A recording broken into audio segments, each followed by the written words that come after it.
welcome to the Peace is Possible podcast, where healing meets truth and inner work becomes world work. I'm your host, Eva Dalak, life coach, international gender and conflict expert, and founder of Peace Activation.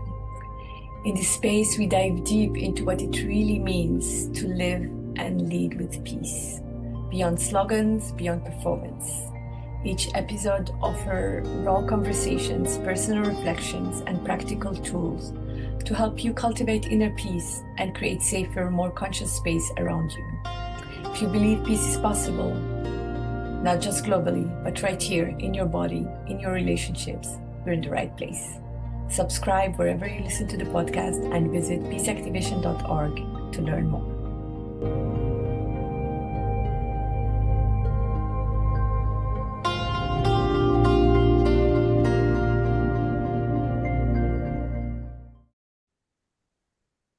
Welcome, Dalit.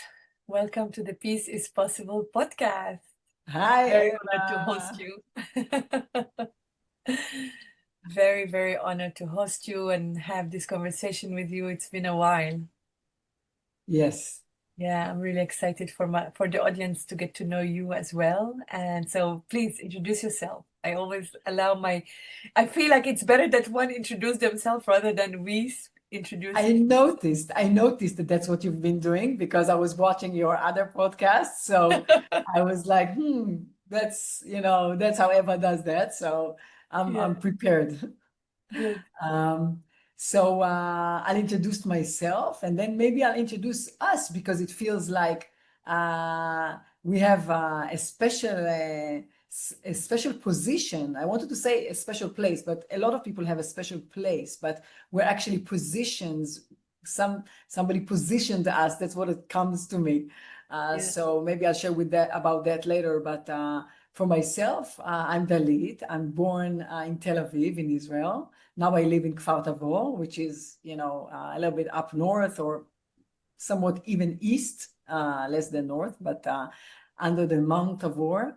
And just been called a few years ago to just land on a land and not in a high building. And that's what I did. So I'm following spirit. I studied spiritual psychology, graduated 2003.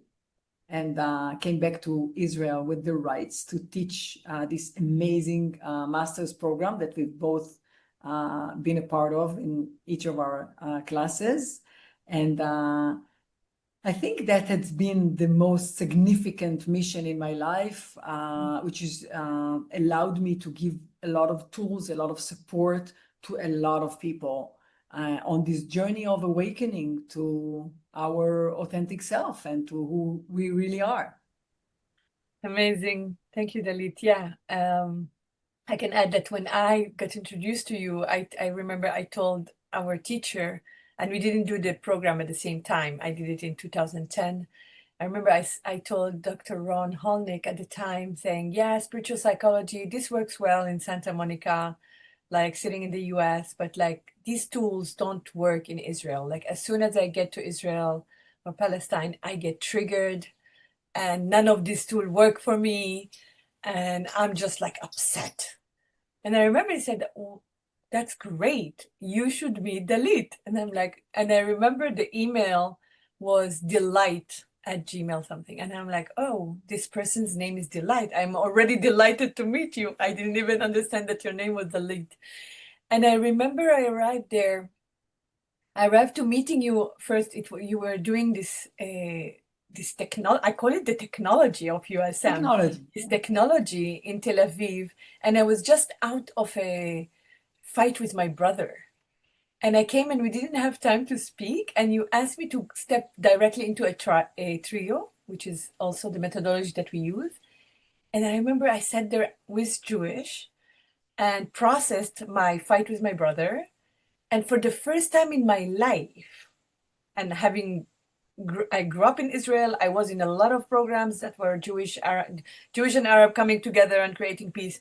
But here, my identity as Palestinian, as Muslim, as Arab, as woman, like none of my identity mattered as much as what do I do with the trigger and how the other person is holding space for me. And I'm like, oh my God, I can experience that not only in Santa Monica, I can experience in Tel Aviv. And that was mind blowing. That was like our first meeting. And after that, yeah, the rest is history. So I'll let you continue. But that, I remember that was like, for me, that's moment, that's heart, that breakthrough, I would say, is what allows me now to do the work. And that was like, what, 14 years ago or more? That what allows me and you, because we're continuing from that moment, we continued the work to be together and to share what we share with our audiences. I think it was of like everything, but we have a proof somehow that it was spirit-led because Mm. that was the only day that you could meet. It's not even, and we never met, so it's not like I even was trying to plan anything. Or, of course, you Mhm. didn't plan to have a fight with your brother. So I just told you, kind of like apologetically, that I'm not gonna have a time to meet you because by the time you land, because you landed and you only had that evening, we Yeah. were at the port in Tel Aviv and you were in Jaffa, so that's the only evening that I have. I said, well, you're just going to have to walk in this, because we're practicing today with our graduates. And I kind of like, and you walked in. So, I mean, Spirit didn't even allow for a human to human introduction Mhm. before she put us in the field together. Mhm. And only from there, I remember we went to this coffee shop and then we started Absolutely. saying, Yeah. so I would say that, from that time until now, I never even imagined that I will have someone so significant like you in my life. Mm. The fact that you are here, Mhm. on planet Earth and sometimes in Israel, uh, is very significant in so many ways. Mm. It's more than friendship because we had made a commitment on some level. Uh, I don't know exactly why this word comes up, but it's kind of like the commitment that we commit to ourselves, to our whatever our true self or us as spirit, these promises, that the intimate promises between our personality and what we're meant to bring or supposed to do or whatever you want to frame it. And the journey that we embarked on together, I mean, was just unfolding in front of us, and here we are. So thank you so much for who you are and for how much you love me and how much you allow me to love you back. That's the Yeah. journey. That's definitely the journey. It's been a beautiful journey because it's not that, like, it's not linear. It's not like we met, fell in love, and continued collaborating. It's like we met, we fought, we went through different. So I would love for you also to share that. Feel like when I say peace is possible, people think it like, oh, we're peaceful and we meditate and we're like in such a field of calm and mindfulness. And I'm like, yeah, there are moments like this, but most of the time where peace is possible because we actually sit in the shit. And excuse my term. It's like we sit with the trigger, we process, and we've had so many moments like this. And Yes. despite these moments, we also have moments of peacefulness, of calmness, of connection. And for me, this is really what the message I like to teach and convey is like peace is possible, even in the midst of chaos, of war, of genocide, regardless of how we call what's happening. It's like we can envision and hold on to a rope of hope. And this is how we do it. And so I invite you to say more about that. What comes to mind is that I think the one of the things that we found out a couple of very interesting things about what is peace, how it's even felt. And the first thing that we found out, I think, is that people don't know how it even feels to be Mhm. at peace. So if we as humans, we don't allow ourselves to be in that frequency because it's so unfamiliar to us. It's so not even something that we can like energetically know how to recognize inside ourselves. So it's not going to be possible unless we allow ourselves to feel it. And we found out through talking to a lot of people and a lot of peace activists, and that people are not really aiming for peace, because peace is something that is unknown, and unknown is very scary. And then the next thing that we found is that there are certain emotions that run this conflict that are very familiar. So we chose our familiar path. The Israelis chose to look for their need for security. For, that's a very basic Jewish thing. They're trying to hunt us. We're insecure. We don't feel like, we need more and more security because we feel that we've been hunted for, all these years. And it's just, and then the Palestinians, they want freedom. Nobody wants peace. So everybody's aiming for some need that they feel that they don't have, but nobody is even inviting the peace. Because how do we invite something? We invite it by trying to experience it within ourselves. Of course, on the level that humanity is in right now, the trying to get it is in a forceful way. Mm-hmm. So if humanity would be a little bit more advanced, let's say we will understand as a collective, first of all, what do we really need? Oh, we need security, we need freedom. We don't need it outside of us. We need to feel it and attract it into our lives. This is consciousness. That's what we know how to do. So now here we are, knowing the technology. Mm-hmm. And I'll give the first point that was like, the boat was not on very still water for the first time, that we said, okay, so we want to come up with a movement. We understand that we have the technology to actually create the peace from within to outside, because that's the only, way it's going to work. That's the only way it's going to become possible. And then you said, oh, I'm going to write a 1 page. And you wrote it and you sent it to me.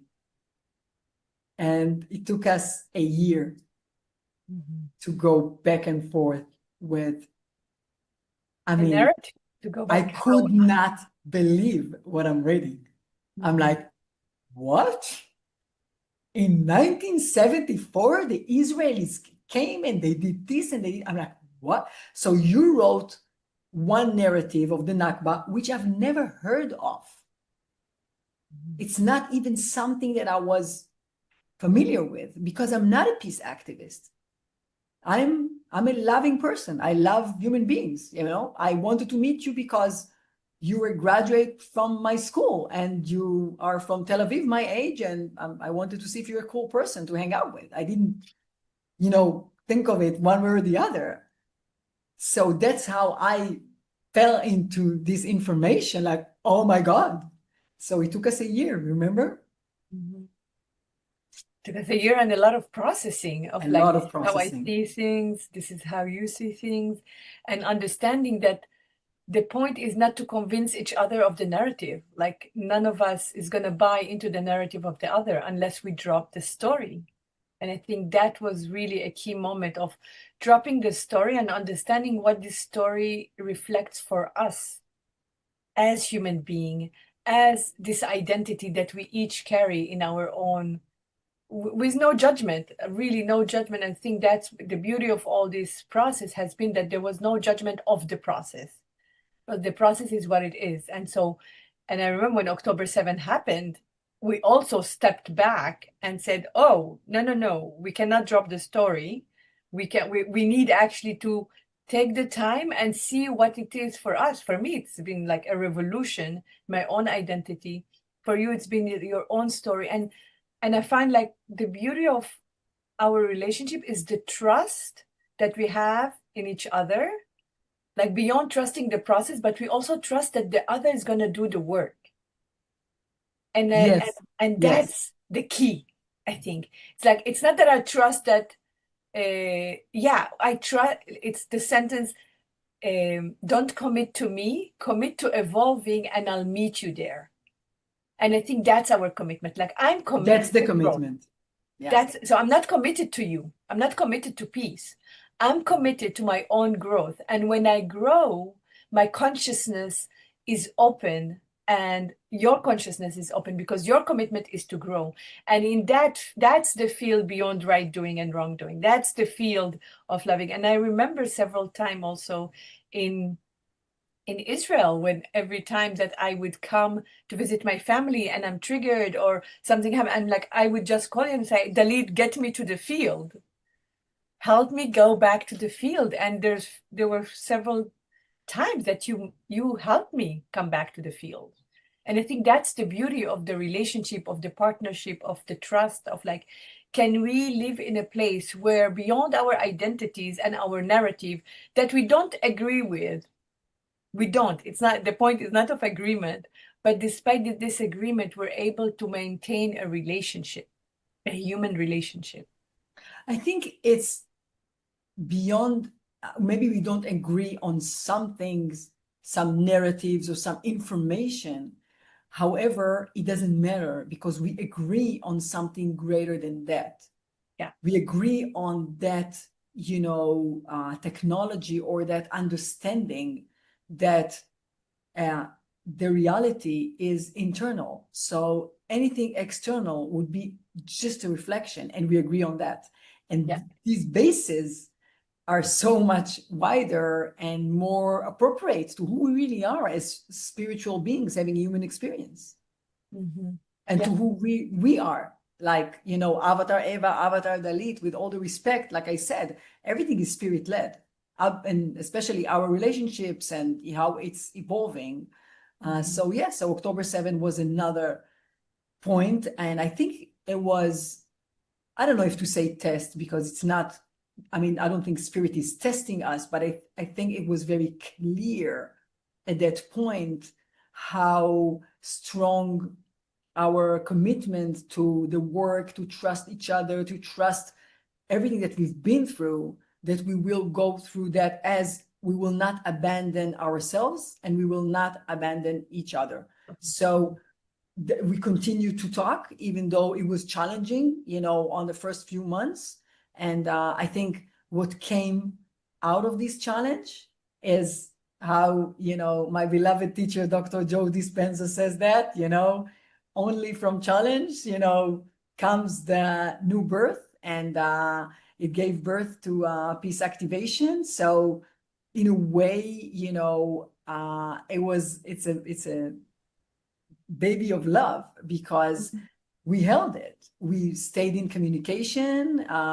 We held each other to, some respectful ways of communicating and loving ways. And we were there for each other, like you were saying, to process, which is, I mean, a basic thing in the, in the community that we live in. I mean, maybe other people support each other in other ways. We support each other as holding safe space for each other. So we will do that before anything else.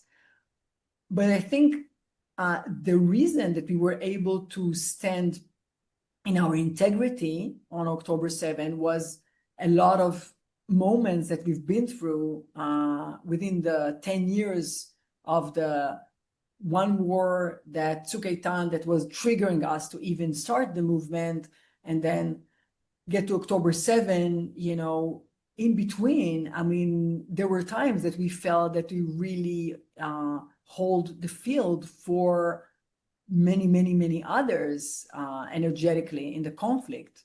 So we have, the funny moment, which it was not so funny at the time, but it was the Pita moment,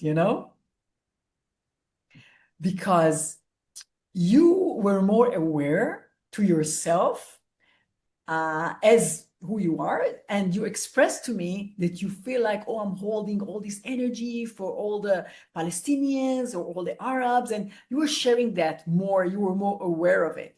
And I was kind of like, whatever, I'm here, I'm teaching spiritual psychology. Like, I didn't take responsibility for what I was holding in the field. I mean, maybe I did, but you kind of like modeled that to me in general.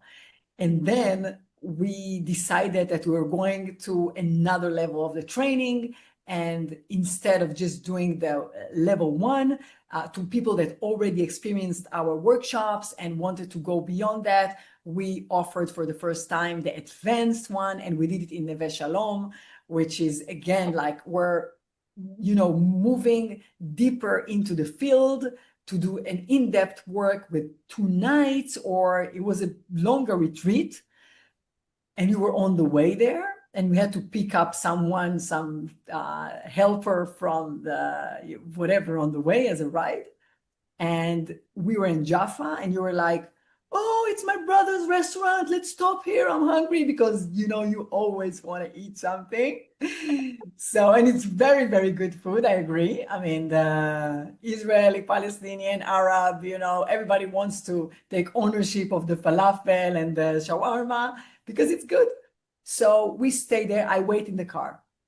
You go, you bring your pita, and I chat with my brother, so it takes longer. you start chatting with your brother, you there, hey, whatever, you all this, very like neighborhood kind of vibe in Jaffa. And I'm waiting in the car, and I know there is somebody waiting for us at the train station or wherever we needed to go. And I'm like, Eva is being irresponsible. We need to go. We are the facilitators. We have to get there on time. People are wait, whatever.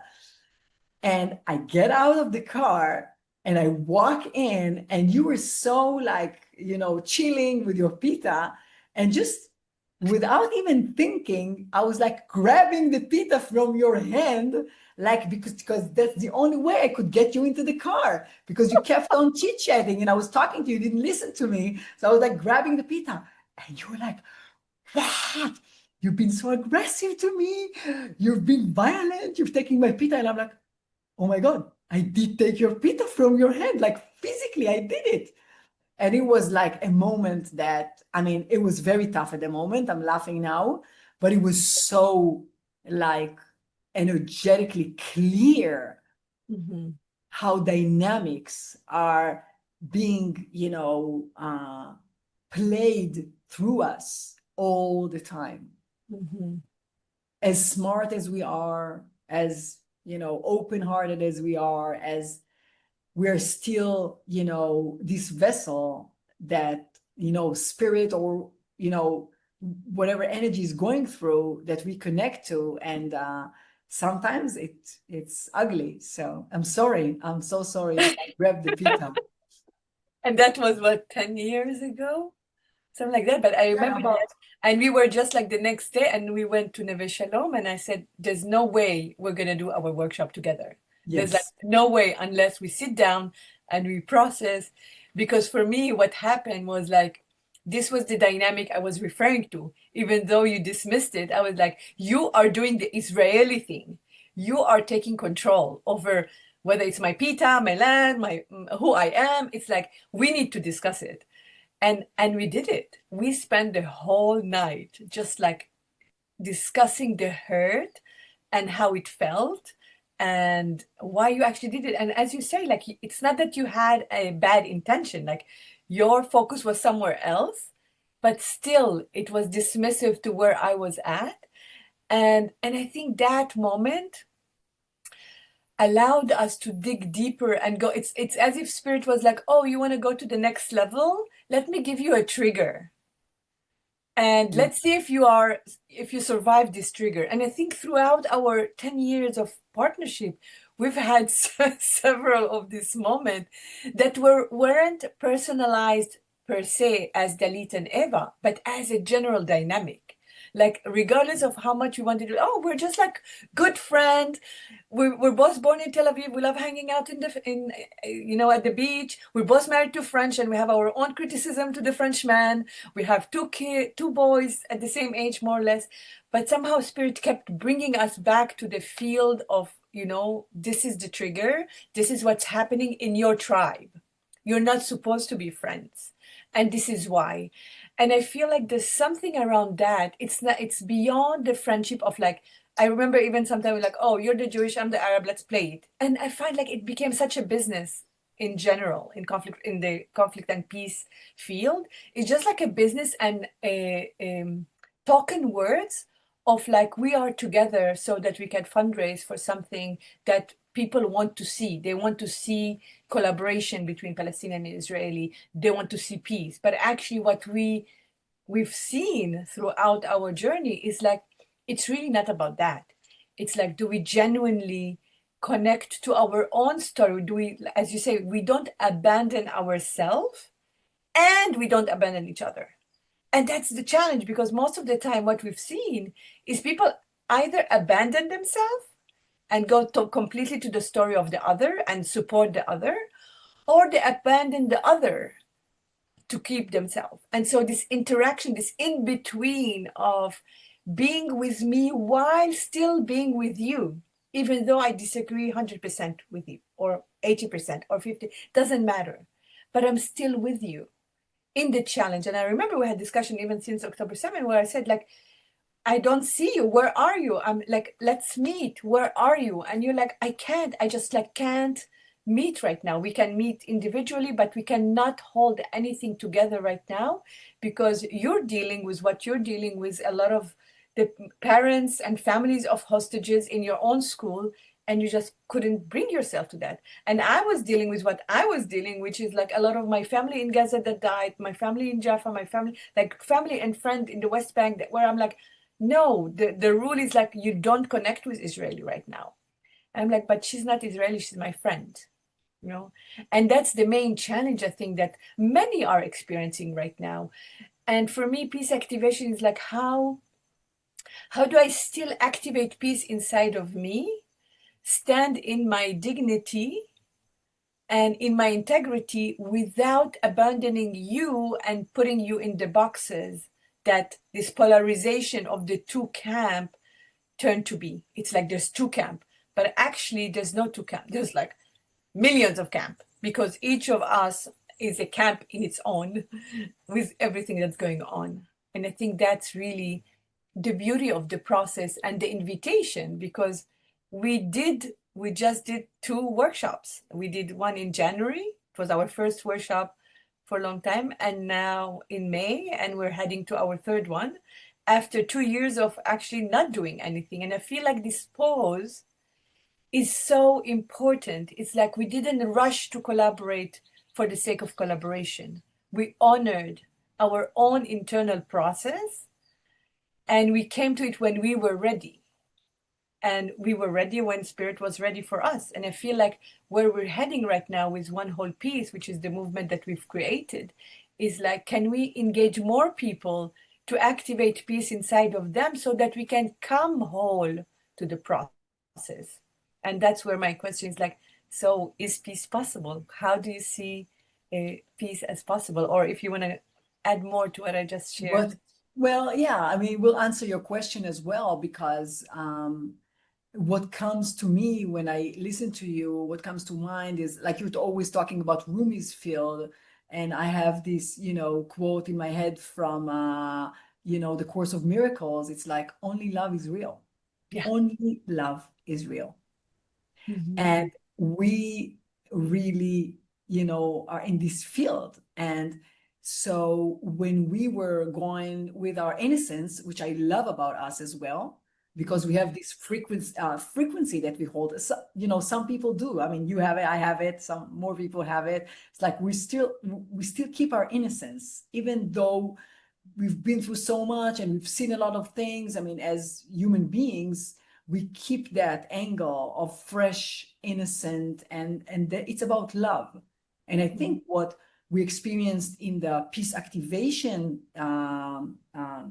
field in general is, you know, maybe I would say for myself is disappointment, is like you're saying, it's a lot of politics and a lot of make-believe and a lot of money and a lot of things that, I mean, we have tools, we want to give it to you. It's like, it's really going to transform. It's really, this is going to make, what's going to make peace possible.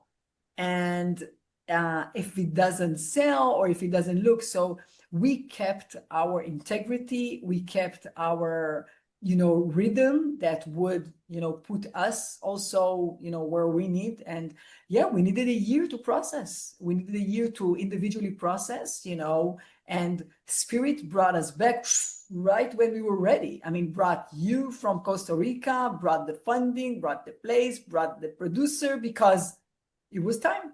So we keep on listening because it's unfolding, and it's just an amazing journey of realizing what peace really is.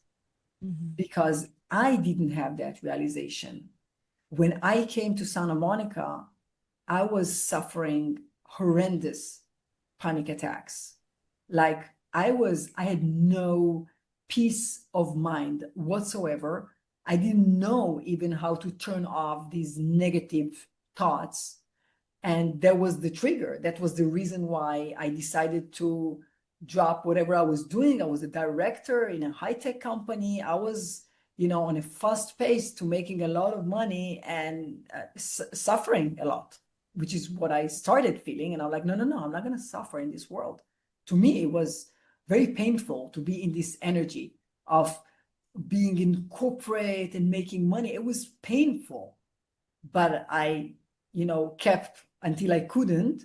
And when I came to Santa Monica, and they say on the first, it's a week-long event, and we have like 9 of these each year. So that's the program. So the first you know, weekend that I came, they said pick equality.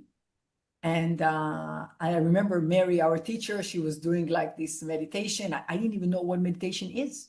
And I was like, so like a fish out of the water. Like, what am I doing here? How do they even see things? I'm like, my mind is going like, nobody's there to even stop these thoughts. And then I start crying because I couldn't see anything in the meditation because I didn't know how to meditate. And then Mary comes to me and she says, which is an event. I mean, for people who are listening, it's like 240 people in the class. So the teacher comes to me. I might have been, you know, really, maybe I was really like crying. I don't know, because Mary usually don't come to people. She came to me and she said, I said, I didn't see anything. I didn't see anything in the box. She had a box and we had to open the box for the quality. And I'm like, I didn't see anything. She says, why did you come to school? Why did you come here? And I looked at her like, I want peace. I want peace. And she said, I was referring to the fact that I had no peace of mind. I mean, I didn't even think about Israel or whatever. I just needed peace for myself. And she said, okay, that's good. That's your quality. And I came home and the homework was to start practicing your quality. And our teachers said, you start with what you have and you try to make more of it. So if you want like, you know, peace, then you start with what you have and you just try to create more events. Like that's how you work with the quality. And I had nowhere to start. I had nowhere to start. There was no reference in my field of what is peace. And for me, peace was not possible. So maybe for some people, peace is still not possible. But I made it a point that it will, because that's why I came to school. But I couldn't work with the quality. So on the following month, I asked if I can change the quality, and I changed it. I actually picked courage, which is something that I'm very used to. Courage. Courage, yeah. Courage. So I was very courageous. I really worked well with the quality. What? The fact.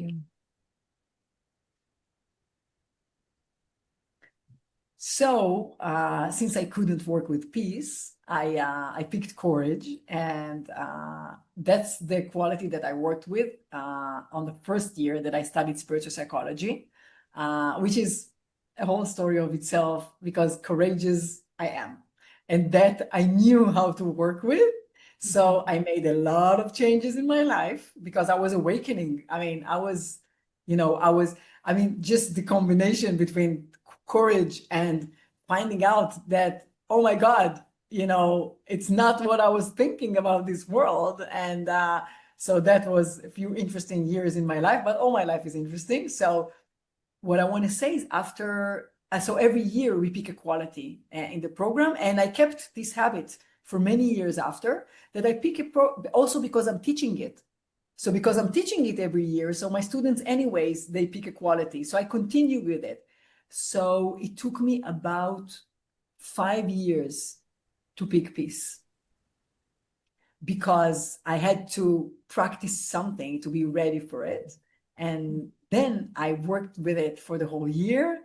And since then, thank God, all these weird things that people were doing when I first started in 2000, meditations, and like, this is what I want to do all the time because I want to feel the peace. I want to be at peace.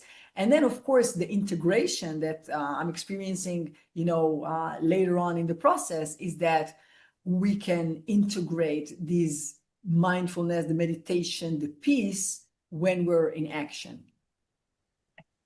So that's the cherry on That's so beautifully said, Dalit. And I think what I would like to invite you to continue is like the action, because very often what we get is people saying, oh yeah, it's not going to solve anything for you to have inner peace. And the tagline of peace activation is inner peace lead to outer peace. Like, you want to have global change, start within. And this is very challenging. And I think what's interesting in your story is also that you didn't know how it feels like. And I remember one of our first gathering with Israeli and Palestinian after October 7, a Jewish Israeli person who lives in Costa Rica, is like, I don't think I ever experienced peace in my life in Israel. Because the prompt was, can you remember a moment of peace in your life, in your home country? And he was shocked. He's like, oh my God, I've never actually ever experienced peace in my life in Israel. And I feel like having this conversation around that's happening worldwide around Israel and Palestine and what's happening in Gaza and the West Bank and in different places, what people are not realizing is like the Middle East is broadcasting something that exists everywhere else. We're focusing on Gaza, and some people even distinguish Gaza from Palestine as if it's like two different things, or Israel. People don't even grasp where is what, and don't realize like the proximity of all of this. Yeah. But actually the proximity is not just geographically. The proximity is inside, is the internal environment of the whole world right now is being broadcasted in Palestine, Israel. And if people are riding this wave, it's riding this wave and the trigger and the feeling of needing to do something, to take action, because it's so hard to be in this moment of like, oh my God, I gave my power away. And I remember one of the first things that you did after October 7, you did a whole course in Hebrew about information in the matrix. Yeah. And that was amazing. So could you say a little bit more about that and how, because you have a school, you have people that come to your, like one of the things that really impressed me when I met you is like, how did you take the technology of spiritual psychology and applied it in Israel? And one of the first thing that we both did was like the road to peace in Palestine, Israel will have to go through psychology in dealing at the core issue to deal with the trauma. And at the time, nobody was talking about trauma. Nobody was talking about, and our tagline was drop the drama, heal the trauma. And now I added activate peace. It's like my third tagline. And I think that it's this drama around the trauma has been really, really kind of catchy. People have hard time to drop the drama.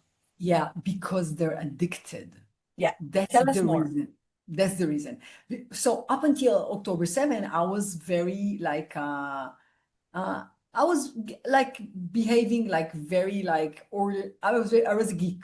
That's what I want to say. I was a geek. And you were saying, "Oh, you're just teaching spiritual psychology. Let's do this, let's do that." I'm like, "No. That's how we're teaching it because it's a technology." And so I was like the spiritual psychology teacher, and I have a lot of students and a lot of people come to my clinic, and really it's a beautiful journey, beautiful tools. But after October 7, I felt like during all these years when I'm still awakening, I'm still going through my own process, and I'm being exposed to more and more information. And I never came out with it. But after October 7, I said, okay, people need a little bit more education about how things apply in our world. It's not just, first of all, I think not only for Israelis or Palestinians, I think for human beings, the most important thing in their life is to study psychology. Even if they don't want to be a therapist or a coach or whatever, or facilitator, to study psychology is to understand, to have a manual to this avatar, which is our physical body, our emotional body, our memories and mental body, and all these information. We know that it's not just, physical. We talk about it, so, we talk about it in the world for many years already. So what I felt was, people need to understand how things are structured in a way in the world that we live in. It's just a structure. It's not something to say negative or positive about the world, just about how we humans designed it. And again, not to blame a specific human. That's not even the point. The point is that in the false matrix, which is, all the systems that we live in, educational system and health system and food and all the important things, there is a methodology there that we are in the system as we're captured in it, where we are the hostages. Everybody, it was very tough to say it after we have hostages in Gaza. So I didn't want to offend anyone. And I understand that people that choose, souls that choose to, be in this position, I 100% believe that it's a choice. It's a choice to come to Earth, and it's a choice for sure to have these like really challenges, positions. Like I said, we're in a position. And if somebody was agreeing to be positioned as a hostage, a war hostage, or, it's really, huge contribution to whatever needs to happen to reflect to us that we had been hostages all this time. And people want to push it away because they don't want to digest this information. So that's why you remember it from my lecture, because I was just saying it's information. So these are forms that want to come in so we can digest it. We can digest this information, but it's so painful to think that the people that we believed in, that we trusted, it's the doctors and the judges and the politicians and the people that's supposed to take care of us had failed us. So it's a psychological issue for people not to digest it, also because they're addicted to drama. So when we offer them, for us, because we are committed to growth, so for us, heal the trauma and drop the drama, or drop the drama and heal the trauma. We're like, okay, we take responsibility. If Dr. Joe is saying that everybody's addicted to drama, then I'll look into myself and I see where am I still addicted.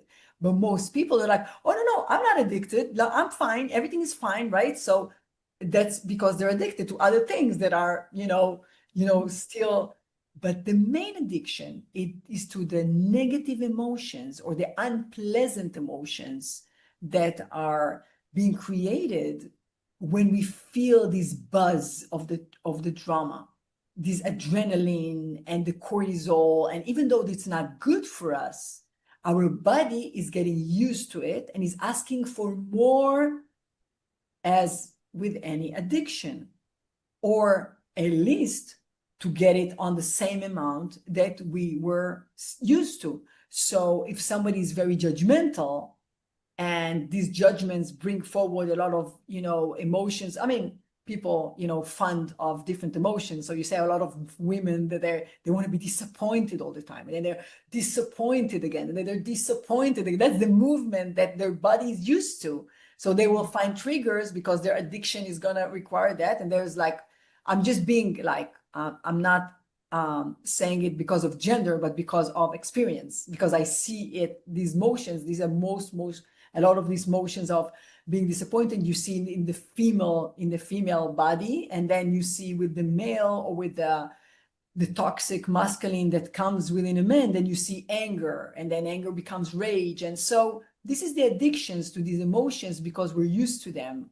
And so the process that we are offering on a energetic level is this transformation. So you take these emotions that you're used to, people, and you just drop the identity around it. So you don't identify yourself as a part of the story feeling this particular emotion. So that's the hard part. That's what is hard for people, to drop their identity, because they think that they are there. They think, oh, I'm Dalit. How can I drop Dalit? But you're not Dalit. We agreed on that on first class. We said we're spiritual beings having human experience. So that's how it implies. If I'm not human, I'm just having a human experience, then dropping my identity is the next step. It's a more challenging step, because like you're saying, it's more practical. And what it involves practically is that I'm taking responsibility for my addiction to drama. So the next time I feel, for example, like anger or jealousy or whatever it is, I'm like, oh, that's energy. That's emotion, energy in motion. And I can work with it. And if I know how to work with it, it's just energy, and it can become, when I open my heart and when I move it, inside of me, that's the alchemy that we're actually doing. And that's what I'm doing in the demos in our workshops. So when I do this motion of moving the emotion, and then it could be gratitude. It could be love. And It could be peace. It could be peace. And it's actually also understanding that dropping the drama and then healing the trauma is also this energy that got stuck in the body. And I love the sentence of Dr. Gabor Mate, is like, trauma is not what happened to you. Trauma is the meaning that you put on what happened to you.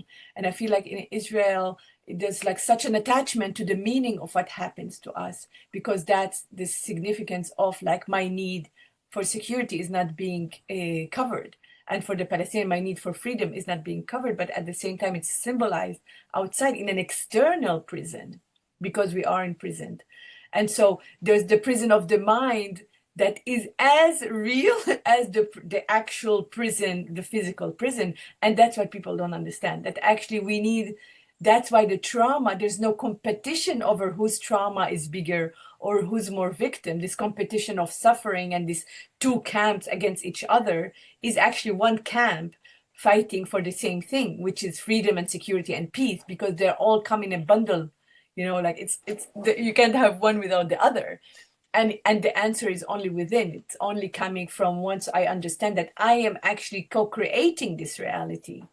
I'm not victim of this reality. And so this triangle of victim, perpetrator, and savior that we're constantly playing is like what we're inviting with Peace is Possible. And also with this initiative that we're having right now is like, can we step out of this victim consciousness and step into a creator consciousness? And how would it look like? What reality would you create?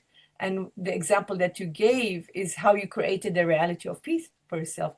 Because even when you are invited to go to Otef Aza and to go to the Nova Festival, somehow that's not where Spirit wants you to be. It's true. Can you say more about that? It's true. That's what happened. It just happened a couple of days ago. That again, like spirit led. So I couldn't refuse, and that's what I'm doing. I'm just doing whatever, spirit is, what I understand that, I'm being led to do.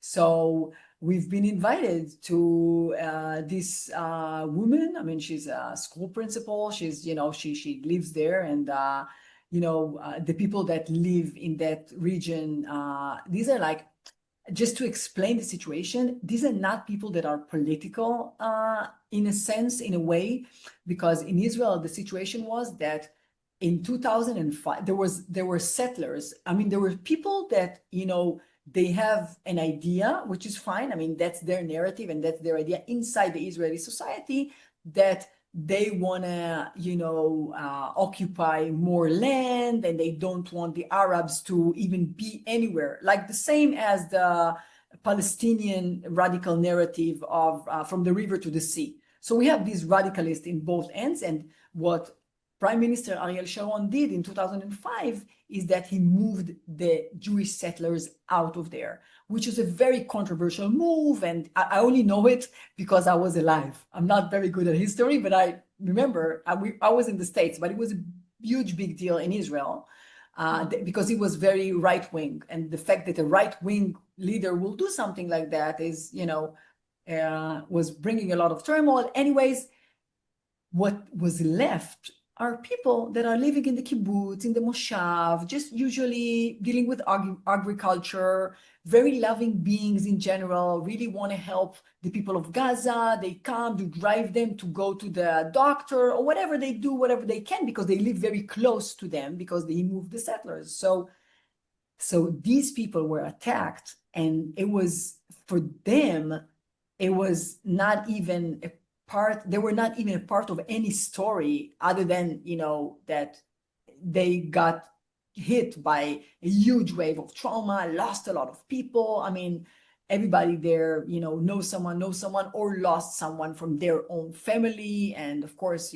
we don't have to go on about what happened, but I was called to give a workshop there, and I came, and I was going to meet with my team because you're saying that I created the piece. So I was going to meet with my team, and one of the partners said, let's meet, at the Nova, whatever presentation that they have there about what happened. And because if we're going to Otef Aza, then we might as well, see what happens. And of course, it's very scary. Like, there's a part of me, I didn't want to go. I don't want to see what happened. I don't want to see it with my own eyes. I mean, it's challenging. Every piece of trauma, that is in the air somewhere, and you see it with your eyes or you hear it. I mean, it's tough. So, but of course, I was called to go, and I said, I'm going to go. However, I sometimes, I live further away from the others because I live in the north and that's in the south. So I had another hour to drive, but I left more or less, where I needed to leave, but I had another task that I really wanted to finish. And then it was like 15 minutes more, on Waze because there were like some demonstrations or whatever, and I couldn't make it on time. So my team, or the rest of the team, went, and they've been through the experience, or the challenging more experience, which I didn't not want to go because I said I'm going to be there, but somehow it didn't make sense because I was already on my way and I was late.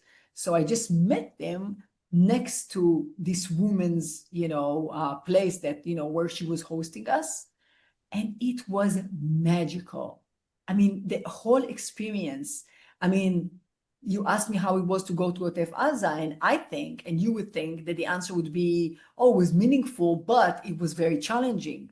Now, it wasn't challenging. It was super uplifting because what we do in our workshops, I mean, when I come to give a lecture, I don't just give the lecture. Of course, in spiritual psychology, we know that practice is the way we learn. So I'm really interacting with the people. And of course, I mean, the stories, when people, sit there and this woman says, our best friends, I mean, she's like, whatever, 60 years old or 70 years old. It's like, our best friends, were killed, and them, and, and then we lost, that person. And then everybody's telling, something that is like horrifying, it just happened.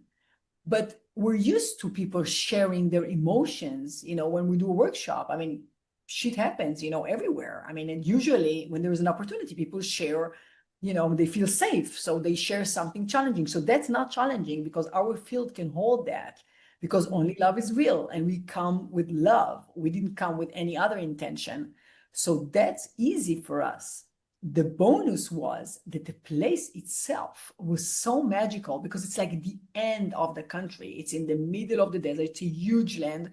And I moved from the city to the village 2 years ago. And all of a sudden I felt like, oh my God, I live in a city. It was so wild. It was so open. My heart was so open. The woman that was hosting us was so lovely. And at the end, we seeded the idea that we're going to come back, and she's gonna lead it actually, but of course she asked us to participate, and we said yes. And she wants to open a center. She wants to open a healing center there, and that was her intention of inviting us. And she showed us the place, and she's going to remodel it, and it was just very, very magical, and even more opportunity for peace and more opportunity to give people the tools just like that evolved out of thin air within a few days of us saying yes to this invite. Thank you. Yeah, it's so interesting, I think, for people that don't know the context, or how this reality, this, like, you're sharing this magical experience in the midst of a genocide and in the midst of chaos in Israel and lots of demonstrations. And you hear the war. And you hear the war. I have to bombing. say, you hear the bombing. It's very, very close. And Israel is bombing at the moment. I mean, I don't know what they're doing, most of the time, but you hear the bombing. It's very strong. It's not all the time, but you hear, damn, and it's very strong, and you feel, but I don't feel scared. I understand it. I mean, I understand. I'm not like attacked. I don't know what it is. I don't know what happened, but I'm there, and she has all these fountains, in the yard, and all these beautiful like trees and fruits and animals and horses, and I'm like, I'm in a magical desert, or magical garden in the middle of the desert. In the middle of the desert, in the middle of war, chaos. In the middle of the war, in the middle of the chaos, but I'm here exactly. In this garden. Yeah, and I think that's for me, that's the beauty of Peace is Possible. It's like, which narrative or which world do we want to create together? And I find that the field has been so contaminated with blame, shame, and guilt that it's like we're fighting for peace and it's not happening. And so that's what I want to say, because this question, I know you asked it just an open question, but the answer to what world is whatever we can really create internally. And the people that go to demonstrate, they have the emotions. They have the emotions because they have the emotions. It's nothing to do with other external conflicts. So they express their emotions by projecting it on a story, because they don't want to take responsibility for their own story, which is what we did after I grabbed the pita from your hand, because I didn't have any choice. A, we're not going to demonstrate. B, we have a workshop tomorrow. So I need to work with the emotions. And between us, it means with the context that led me internally to feel that, and rather not a story. So that's what you made me do that night. And then we did facilitate. Oh, we're going to do it. We have to facilitate tomorrow. She said, no, actually, you said you can't. We're not going to facilitate. We're not doing the process. So we did it, and we directed it to take a responsibility. So we were able to have a lot of energy to facilitate this workshop. It's a beautiful workshop. We have amazing testimonials from it. I mean, wow. But if people don't want to take responsibility, they can blame and shame and complain and fight. That's an option. Exactly. And I think that's a beautiful place to end this conversation, because this is really the invitation. This is really the invitation, is to activate peace inside of you, because there are magical moments in the midst of that, but we need to take a choice. We need to make a decision that I am a co-creator of this reality, and it's not something else, someone else that is happening outside of my own will or power. And in a time where we're all feeling like so helpless and so powerless, and people are like, oh, what can we do? What can we do? I'm like, are you not awake yet? What you can do is to wake up, to wake up and understand we're not fighting each other. We need to stop fighting each other. We need to like create this field and stop blaming and doing this is right, this is wrong, and understanding that we're being programmed and manipulated and informed the wrong information, and take ownership and take sovereignty over our life, our minds, our heart, and know that only the heart can tell to the mind what is possible. And that's also what peace activation is all about. Only let I your agree. heart tell your mind what is possible. So thank you. Absolutely. Thank you for this Absolutely. journey. Thank you so much. Feel so honored to be, in partnership with you in here. Same. Thank you for being here. Thank you for listening, for feeling, and for holding space with us. If this episode moved you, please support the Peace is Possible podcast by subscribing, sharing it with friends, or posting it online. Every ripple counts. We'll be back next month with another conversation that dives deep into what it truly means to activate peace within and around us. To support the vision behind Peace Activation, visit peaceactivation.org and follow along on social media. You'll find both Peace Activation and me, Eva Dalak, across all platforms. Until next time, may you meet yourself and others with peace.